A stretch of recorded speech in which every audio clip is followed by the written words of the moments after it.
ये कहानी है दो ऐसी लड़कियों की जिनको कुछ बदमाश लड़के उठाकर ले जाते हैं और बंदी बनाकर बार बार उनके साथ रेप करते हैं। लेकिन ये दोनों हार नहीं मानती और किस तरह उन सभी लड़कों से एक एक करके अपना बदला लेती हैं, देखेंगे हम इस पूरी कहानी में। सो हेलो दोस्तों, मेरा नाम है।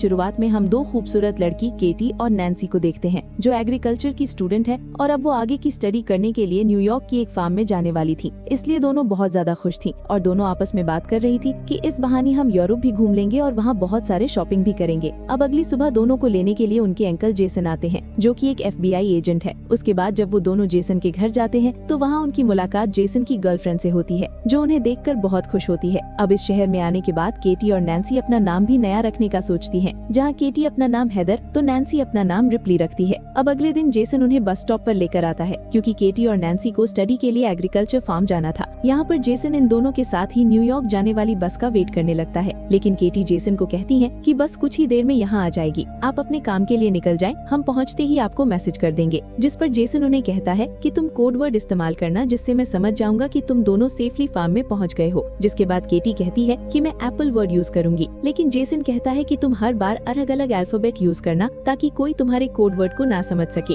अब यहाँ पर रोड से गुजर रहे दो लड़के केटी और नैन्सी को देखते हैं। तभी जेसन भी अपने काम के लिए वहाँ से चला जाता है और उसके जाने के बाद केटी और नैन्सी पास के एक रेस्टोरेंट में कॉफी पीने जाते हैं, जहाँ पर वो लड़के भी आ जाते हैं जो उन्हें कुछ देर पहले देखकर गुजर रहे थे। इनका नाम जेड और लूकस है और वो दोनों केटी और नैन्सी से बातें करने लगते हैं, जिससे केटी और नैन्सी उनको अपना नाम हेदर और रिप्ली बताती है। केटी उन्हें बताती है कि हम न्यूयॉर्क के एग्रीकल्चर फार्म स्टडी के लिए जा रहे हैं, जिस पर जेड कहता है कि हम भी वहीं जा रहे हैं और अगर तुम दोनों आना चाहो तो आ सकती हो। लेकिन केटी उन्हें उनके साथ जाने से मना कर देती है। पर जब वो दोनों उठ के जा रहे होते हैं, तभी नैन्सी केटी को उनके साथ जाने के लिए मना लेती है और दोनों उनके साथ चली जाती है। लेकिन यहाँ हम देखते हैं कि जेड और लूकस दोनों को फार्म न ले जाकर अपने घर ले जाते हैं, जो कि जंगल के एकदम पास है। ये देखकर केटी और नैन्सी थोड़ा घबरा जाती हैं और उन्हें तुरंत गाड़ी को फार्म की तरफ ले जाने के लिए कहती हैं। लेकिन तभी घर से जेड और लूकस की मॉम आती है, जो उन्हें बड़े ही प्यार से चाय पीने के लिए कहती है और दोनों को ये भी कहती है कि जेड और लूकस बाद में तुम दोनों को छोड़ देंगे। अब जब वो दोनों चाय पी रहे होते हैं, तभी केटी के पास उनके अंकल जेसन का मैसेज आता है, जिस पर केटी उन्हें कोड वर्ड में एप्पल लिखकर रिप्लाई कर देती है, जिससे जेसन समझ जाता है कि वो दोनों सेफली फार्म में पहुंच चुके हैं। अब लूकस की माँ उनको कुछ खाने के लिए देती है, जिसे खाते ही केटी और नैन्सी उस खाने में ड्रग्स मिला हुआ था और वो दोनों समझ जाती है कि उनके साथ कुछ गलत किया जा रहा है। जिसके बाद वो दोनों वहाँ से भागने की कोशिश करने लगती हैं, लेकिन थोड़ी दूर जाकर वो बेहोश हो जाती हैं। जिसके बाद जेड और लूकस आकर उन्हें उठाकर वापस अपने घर में ले आते हैं। अब अगले दिन जब उन्हें होश आता है, तो वो दोनों खुद को एक जंगल में पाती है और उनके हाथ लोहे की जंजीरों से बंधे हुए थे। ये देखकर दोनों बहुत ज्यादा डर जाती हैं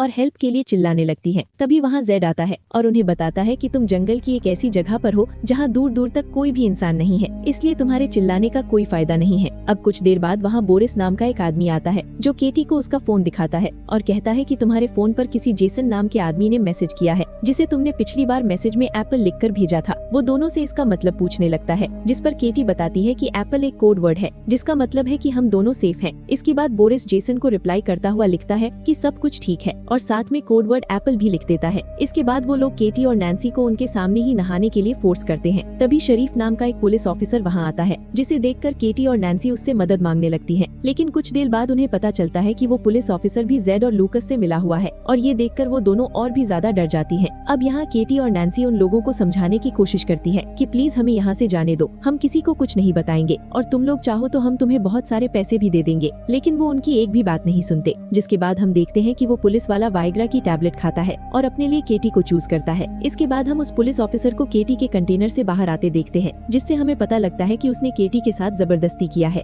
वहीं दूसरी ओर हम जेसन को देखते हैं, जिसको केटी और नैन्सी की बहुत चिंता हो रही थी, क्योंकि केटी ने मैसेज में एप्पल वर्ड को दोबारा इस्तेमाल किया था। और उधर वो लोग नैन्सी के कंटेनर में एक सनकी और नशेड़ी आदमी को भेजते हैं, जो अंदर जाकर नैन्सी के पेट पर जलती हुई सिगरेट लगा देता है और वो जोर जोर से चीखने चिल्लाने लगती है और उसके बाद वो नैन्सी के साथ जबरदस्ती करता है। यहाँ पर ये सभी लोग हैवानियत की सारी हदें पार कर चुके थे। असल में ये लोग केटी और नैन्सी से जबरदस्ती धंधा करवा रहे थे। वहीं जेसन केटी और नैन्सी के बारे में पता लगाने के लिए न्यूयॉर्क एग्रीकल्चर फार्म में कॉल करता है, तो उसे पता लगता है कि वो दोनों एक बार भी यहाँ नहीं आए, जिससे जेसन समझ जाता है कि वो दोनों किसी बड़ी मुसीबत में है। इसलिए वो तुरंत उन्हें ढूंढने के लिए निकल जाता है। वहीं केटी और नैन्सी के साथ और भी ज्यादा बुरा हो रहा था, क्योंकि अब जो अगला कस्टमर था, उसके आने जाने से पहले जेड और लूकस दोनों लड़कियों के मुंह पर मास्क पहना देते हैं और वो कस्टमर भी एक पिग मास्क वाला आदमी पहन लेता है। इसके बाद जेड और लूकस उस कस्टमर को केटी और नैन्सी के चेहरे से मास्क उतारकर उनके चेहरे दिखाता है, जिससे दोनों लड़कियां उस पिग मास्क वाले आदमी को देखकर और भी ज्यादा डर जाती हैं और जोर जोर से चिल्लाने लगती हैं। जिसके बाद वो आदमी नैन्सी को चूज करता है और उसे कंटेनर में ले जाकर उसके साथ जबरदस्ती करता है। अब उसके जाने के बाद जब केटी नैन्सी के पास जाती है तो वो देखती है कि नैन्सी की हालत बहुत ज्यादा